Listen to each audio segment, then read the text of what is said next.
madilim. Madilim ang simoy ng hangin. Kakain kami. Ayan.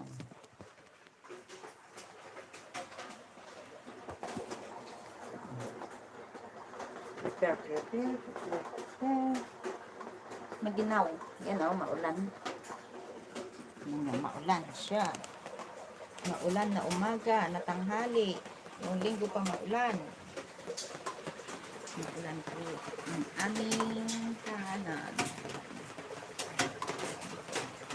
Ang aking mga abubot na ulan, masaya ang aking mga halaman. Pasyal ko kayo sa aking mga halaman.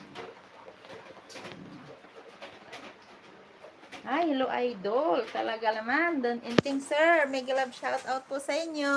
Salamat po. Salamat for coming. Maulan po dito sa amin ngayon. Ilang araw na. Good afternoon sir. Yan po. Maulan po dito sa Hong Kong ngayon. Simula pa nung Sabado, naulan na. Hanggang ngayon, naulan pa rin ang aking mga halaman. Dito sa Hong Kong, sir. Ayan po ang aking mga halaman. Masayang masaya. Kasi, nauulanan sila. Mga iba malungkot, nasusobrahan na ng tubig. Yan.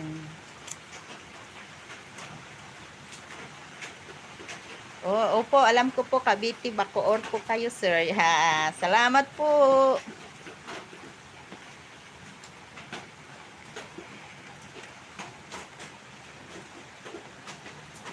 Patamsak naman po sa aking live.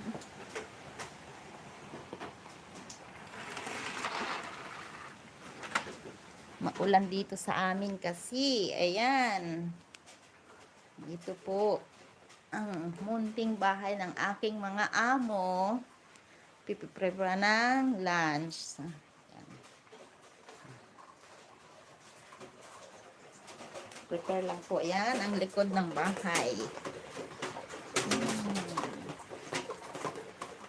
Ayan. Lagay ko dito. Prepare lang ako ng lunch namin ng alaga ko. Ayan.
I think sir, inting dikit na tayo.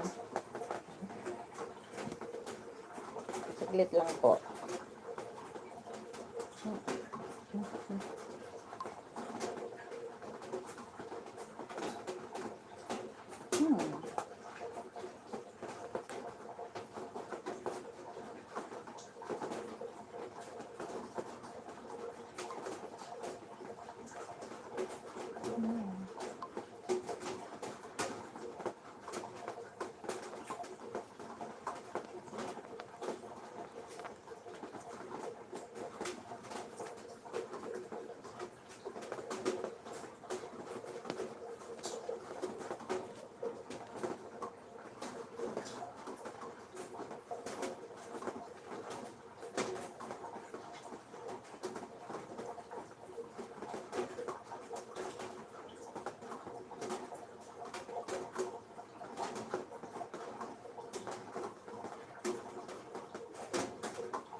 Listen, tantang.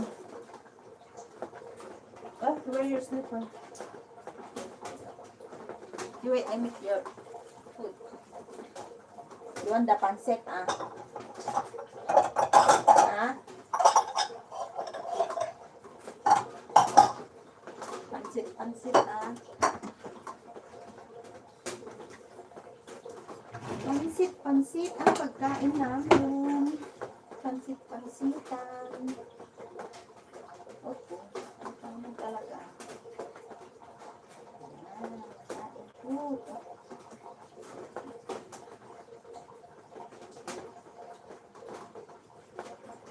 Can you say if it's enough, this one?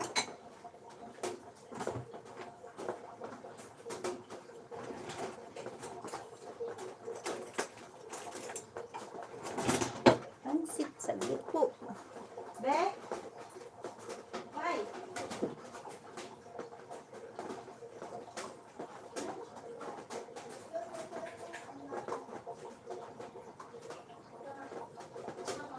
Want some drinks? Huh? You want some drinks? I make some drinks? Yes or no? Be?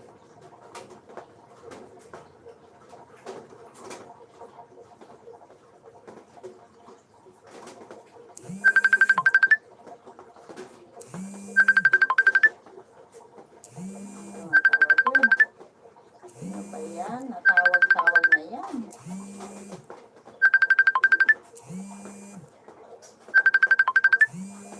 Saglit lang sa kumatawag. Busy ang... Oh, si Maripet. Saglit lang. Hindi kita masagot. I'm on live streaming. Did you make it? Yeah?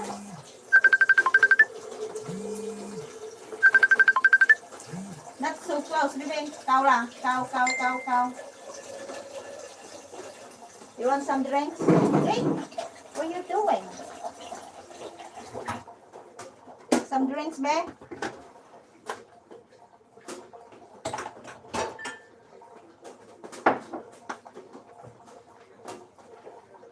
You want some drinks? Huh? Lemonade? What? Huh? Which one? This? You want this hot? Huh? Okay. Take it on? Take it on?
rice lang po sa liit sa ating alaga.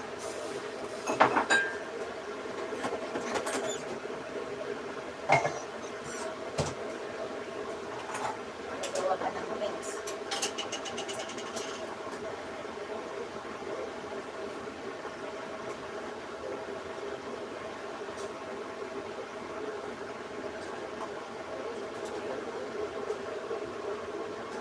Yeah.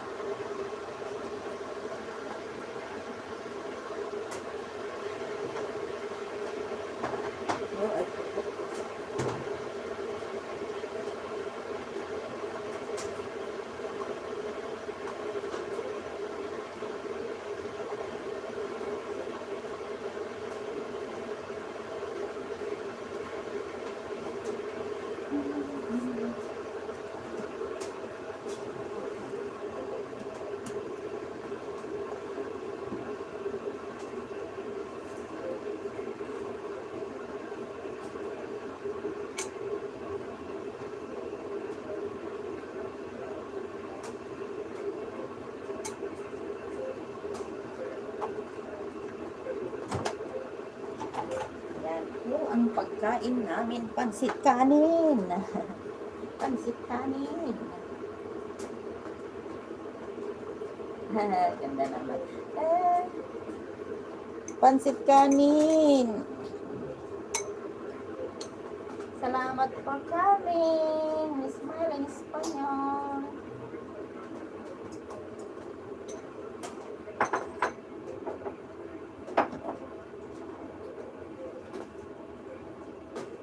Malamig, malamig, malamig. Malamig, malamig, malamig.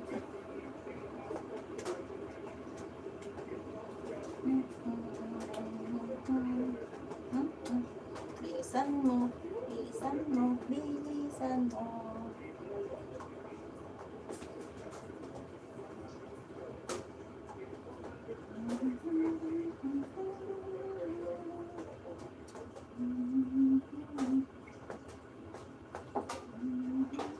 I put a little bit can in that one. Can. Your noodle, your pancit. Put sisi rice. You want? Like me, I have rice on my noodle. See? No?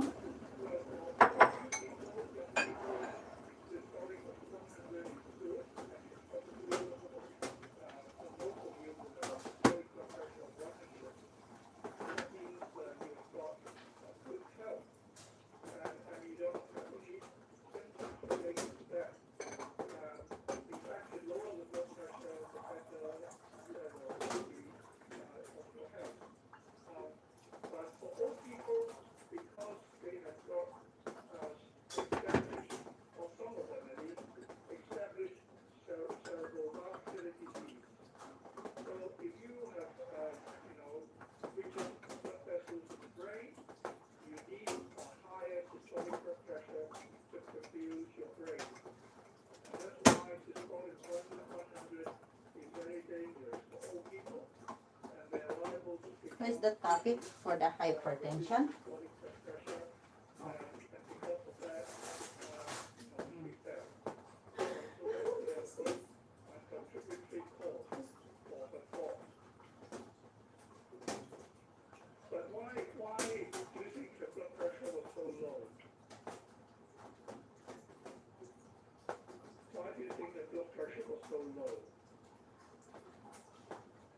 Yes, dehydration is a possibility.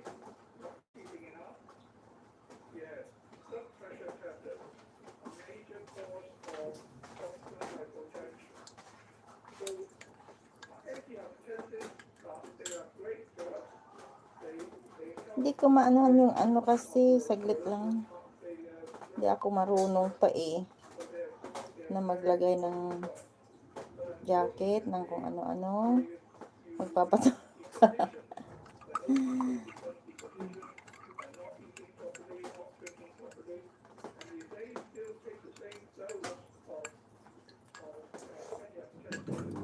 Sarap. Mainit. Lagay ko lang dito. I sit on here. Every drug is useful, happen, and we have to look out for it. So, can you list out the possible factors for the Gulo ang fall? aming bahay. So, having gone through a history examination, discuss all that, what can you list out the Ang ulo. factors that contributed to a fall? Let's recap.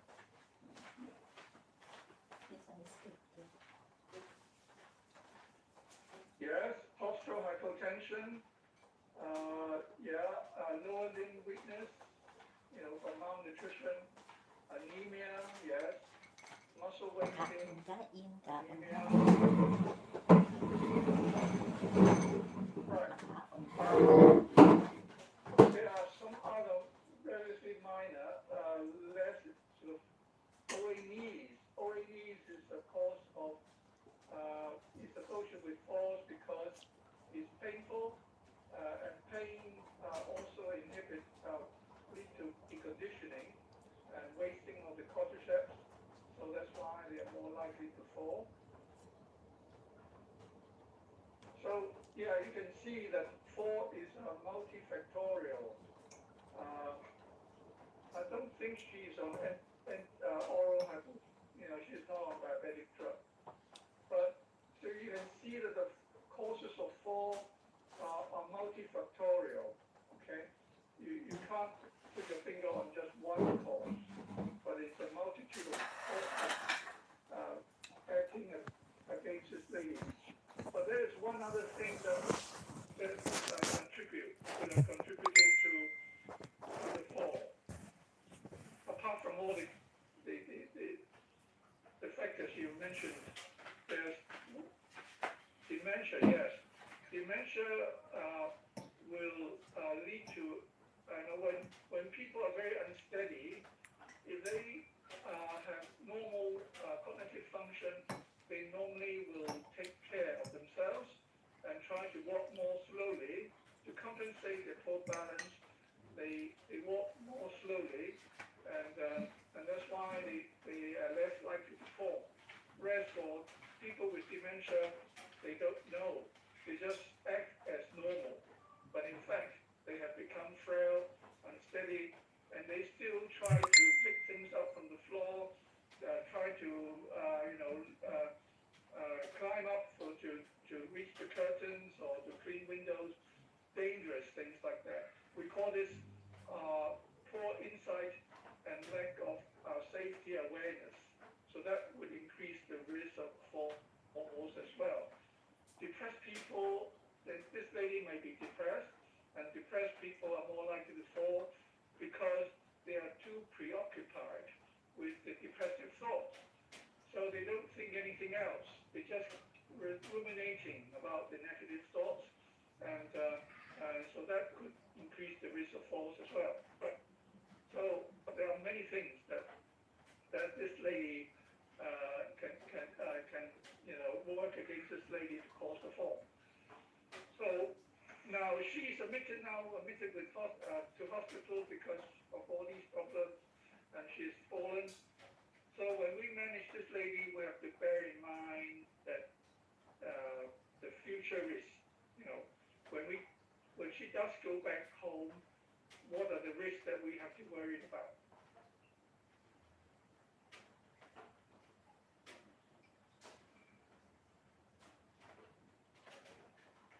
Yes, she is likely to fall again. Good. Anything else? She lives alone, then she's very likely to fall again. Who's going to look after her? Yes. But there's one other thing that we have to worry about when she falls again. If she falls again, this time she has not injured herself. But next time when she falls, what may happen?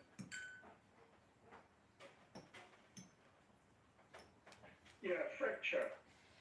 And when she does have a fracture, at the current state, she has a low chance of going back home because she lives alone and she has got so many things working against her. But still, there's a small chance with might get a bit better and more steady on her feet, we can arrange home services, and so that might get her home. But then, if she has a fracture next time, then there's no hope that she can go home. So we have to look out for osteoporosis and treat the osteoporosis, and that would reduce the fracture risk by 30 to 40%. So it's something to think about. Okay, very good. Any questions about this one?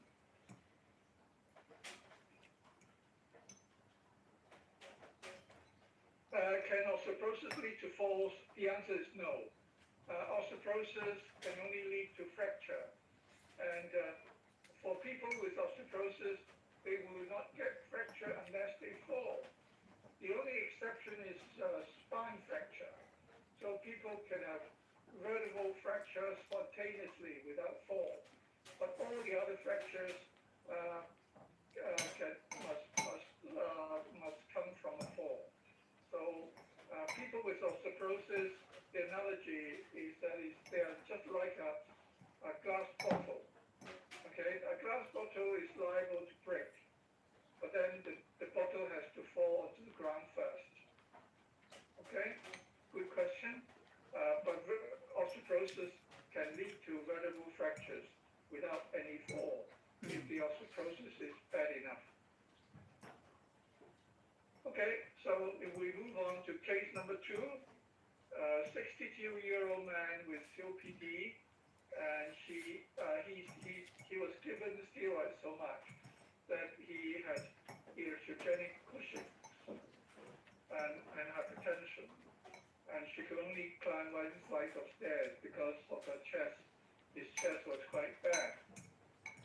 Admitted with COPD exacerbation and blood-stained sputum and headache. She complained of headache apart from the chest problem, and the sputum grew, not very much, oral commensals.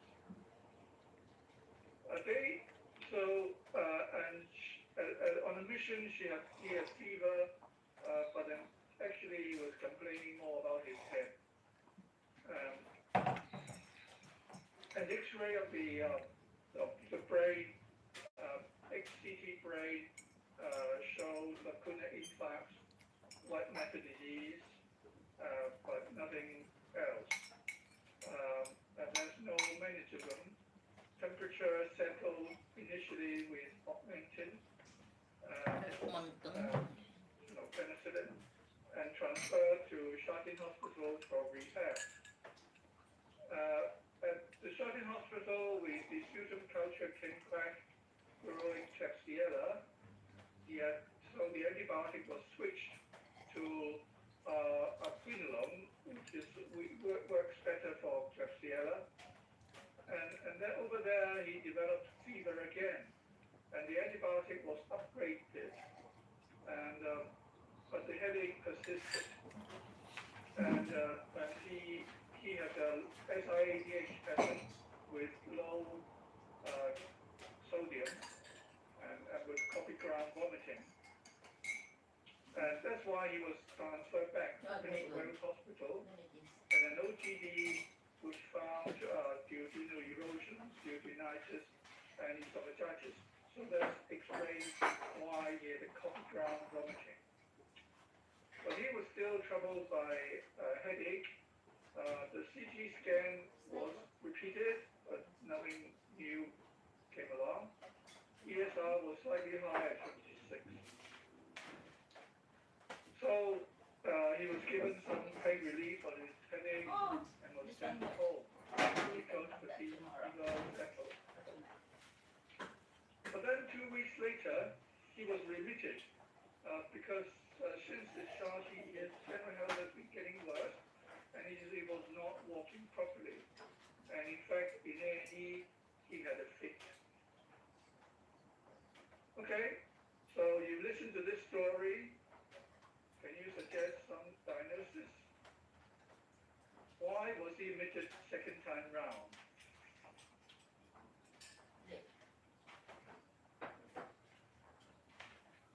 Any thoughts about the diagnosis?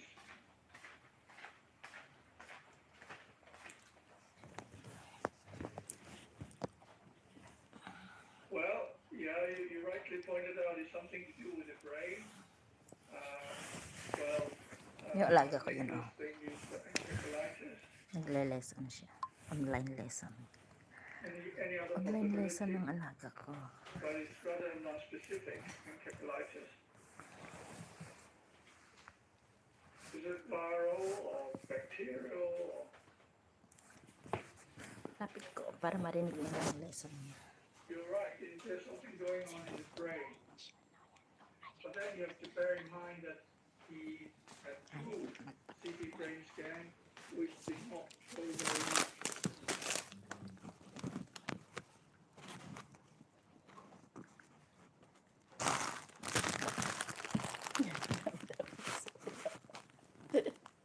The fact that he, CNS infection, what kind of infection? Brain abscess has been suggested, unlikely because he had two relatively normal CT brain. So you have to think of a brain infection that will not give you Yung makatal na. CT brain abnormality. Sorry, di makatal na. Yan ang mapapanan na ito. Aseptic meningitis, right? But you have to think about, what was he complaining about?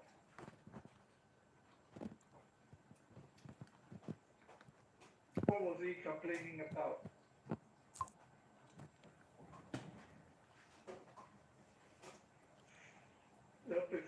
In the last admission, what was he complaining about? Yeah, headache. So this is a clue. A symptom which has persisted for several weeks, 1 to 2 weeks, without good explanation, must be a clue.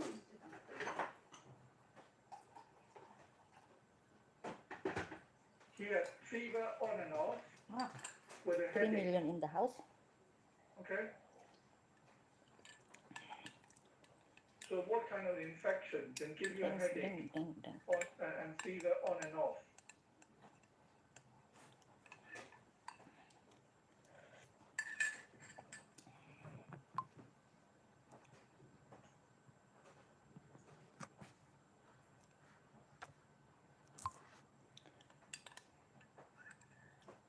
Well, it's not an acute infection.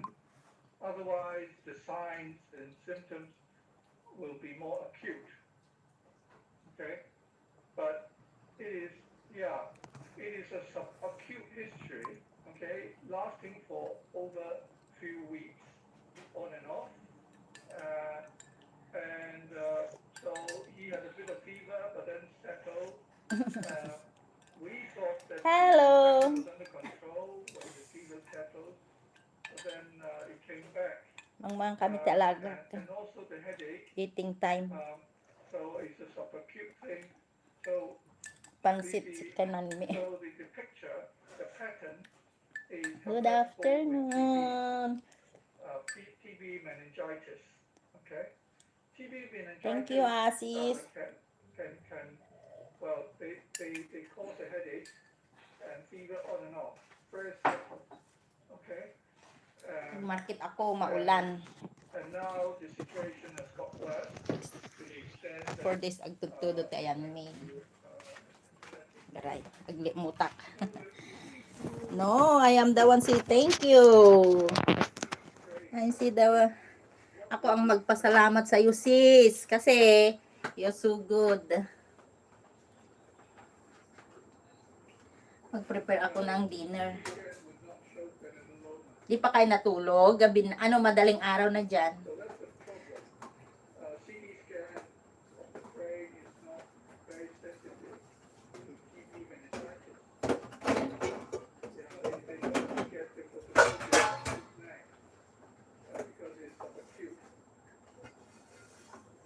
Working mood again, sisi.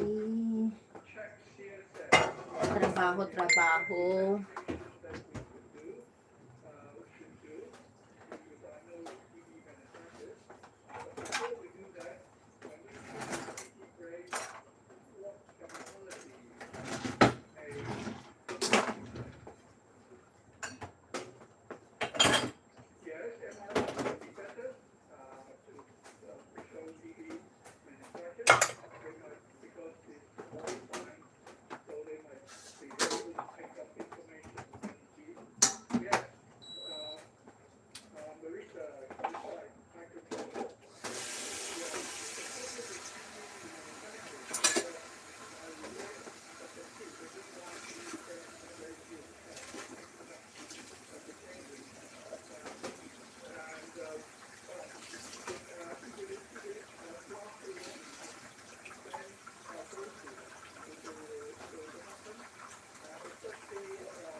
Ang lulutuin ko ay pork chop. Magsasabaw ako kasi.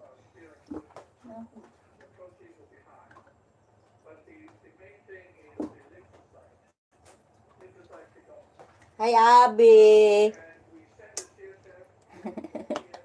Thank you, Miss Florendo. Nag-market ako kanina. Oh, you see? Tignan mo, minarket ko. I have minced beef. Dalawa na kinuha ko para just in case mag-spaghetti kami. At least dalawa na siya. And next, I have pork.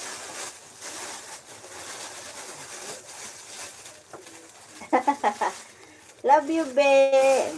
Ada pork ko. Ada pork bones ko. Alam mo sis, ata Abi, kodayta. Ay, abanak nga baboy. Nagluko dayta nga friend ko.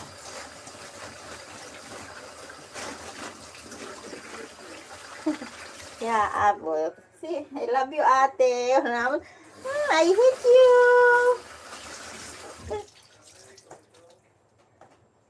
Agata akti. Be.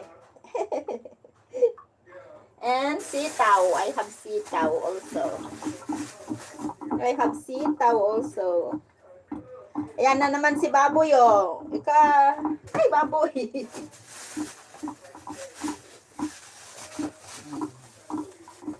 Lutuak na bigat. Lulutuin ko bukas. I have the vegetarian chicken. This is for tomorrow. Para hindi na naman ako magmamarket. Yan. This is for today.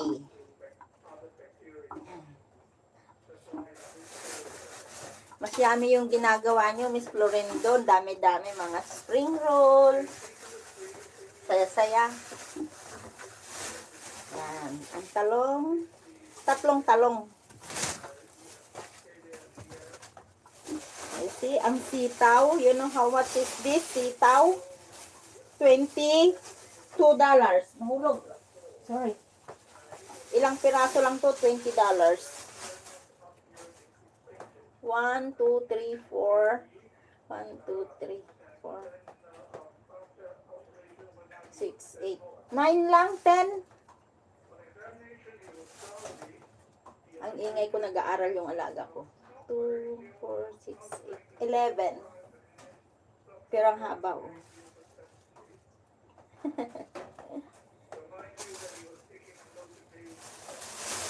Itaak no, bigat. O, datalong at tarong.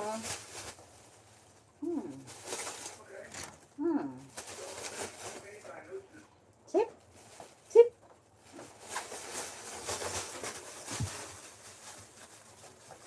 This is... oh, nagngina. Tatangamin, alam mo, Miss Florendo, nagnina. Tigulgulay dito, eh. Sobrang ngina na. Kasi, tapos nagado nakasara. Na-store. Dahil sa COVID na yan. Then, marami pa akong binili. Meron akong kamatis. Gasan ko muna mga to. Kamatis, marumi. Oh. Kamatis at saka yung beef. Yeah, tama. Oh, may isa akong onion. May shallot. May ginger. Oh. Be, wala kang ginger, mayroon ako. Sabit ko muna dito sa labas.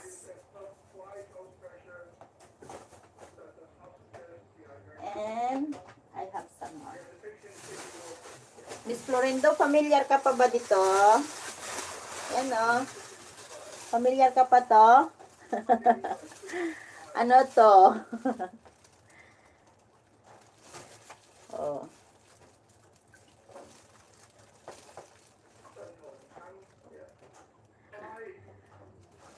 Madali lang tong sundan. Soup lang to, Miss Florendo. Yung, ano ba to? Abe, help me. Ano tong pangalan nito? Watercress. Lagyan ng pork bones, pang sabaw. Alam mo naman ang mga incheck, mahilig sa sabaw. Hindi mabubuhay ng walang sabaw. Yan. Magsasabaw ako. Thank you, be.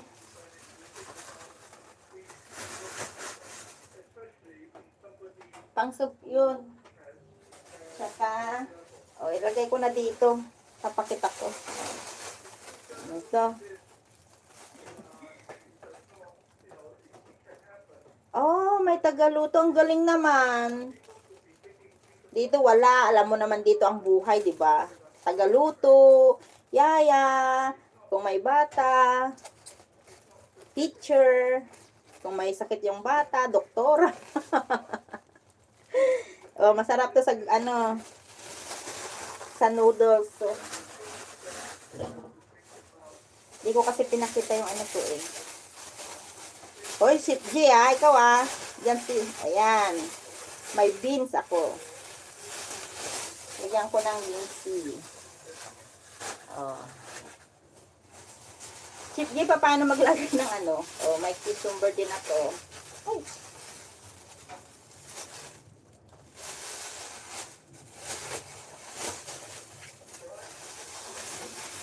Papa P, may live din daw si Sir Borny Bulbo. Mamaya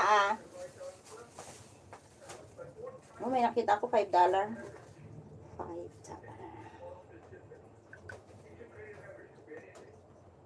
Oh, ay talaga.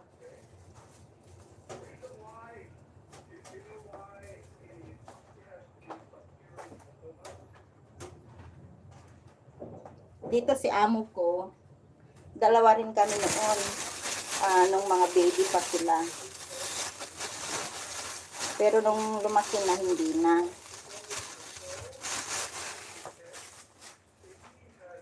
Dumi-dumi.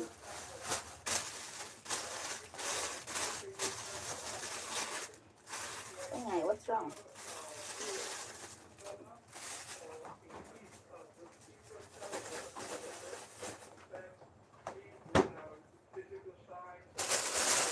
Hugas ko lang mga gulay ko talaga.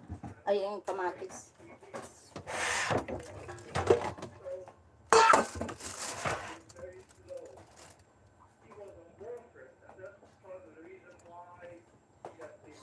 Alin ang i-click ko? Sandali. Kasi dapat mute ako. Nag-aaral yung alaga ko. Manood ka na lang. Huwag ka nang mag-jacket.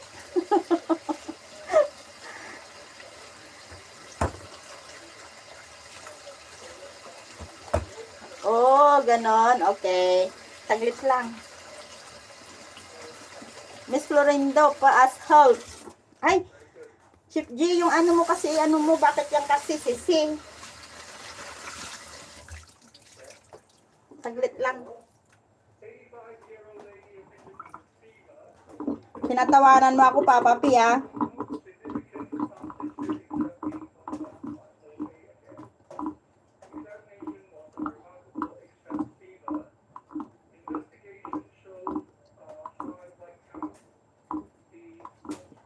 Bye-bye, be.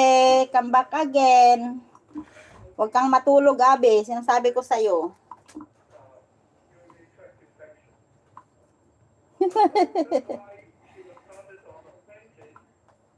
Saglit lang. Nagpa-practice na.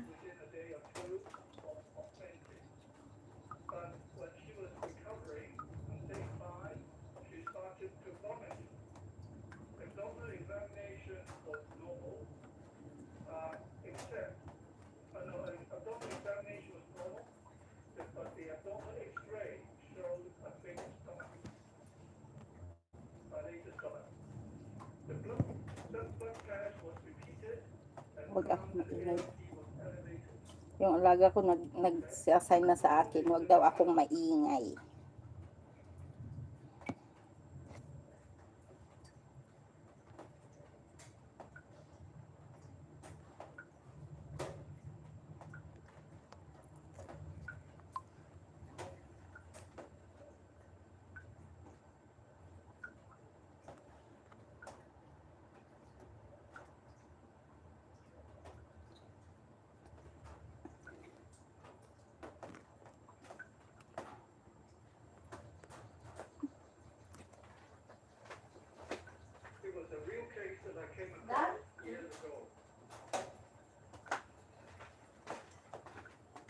Kasal yung alaga ko talaga.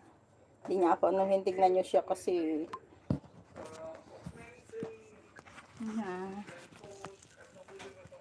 ayan, nasa lamesa ko. Ayaw niyang mag-ano.